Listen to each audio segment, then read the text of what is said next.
they send people back for refresher training or new training on new things that are happening so it'll better help you deal with people. We've actually gone through millennial training to better understand how to retain new employees that are coming in 19, 20-year-olds and elevating them to leadership roles in a corporation so that they can understand that the impact and leading them down the path of letting them know that, okay, when you're working with individuals, everybody has their own individual personality. And in leadership, you have to know the person's strength and you rely on their strengths when you're working and allow them to make those decisions, allow them to do what their strength is. And with that inclusion, they feel empowered.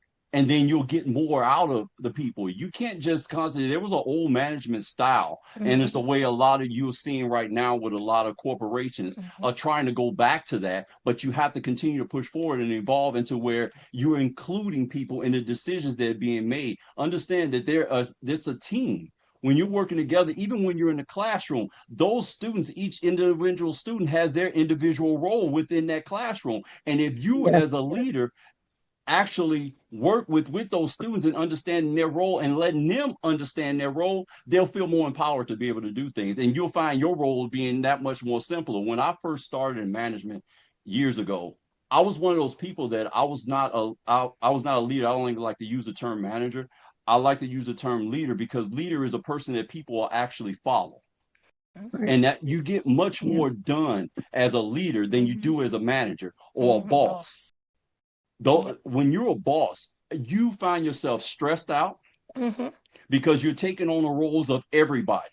You can do the thing, you can do it much better than the person that's already doing it because you started in this position and you may have grown up to become a manager and you started where they're starting from right now. So you feel as if you can do it that much better, but understand that you have done that role. That's not your role anymore. You have elevated to a new position on the team. Now you have to play that position on the team.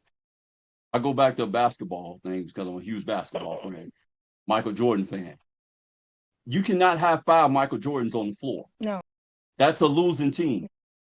That's a losing team because everyone cannot shoot the ball. Everyone cannot control what's going on the floor. Yes. You have to respect your role. When they had I don't know if you guys are basketball fan, but I'll tell you anyway, the best team that they were put together was with Dennis Rodman and Michael Jordan, and they all individually had their roles. And they understood what their role was. Dennis Rodman was to grab rebounds and antagonize people. That's your role. I don't want you to shoot the ball. I don't want you to do anything. That's your role. We understand where your strength lies. And that's the same thing that we have to do as individuals in corporate America or whatever field you lie in. You have to do that as an individual, as a leader, to be able to empower your people and let them feel empowered in their role. It'll make your life a lot easier. Okay, Dr. Robinson, I told you he's full of information and experience.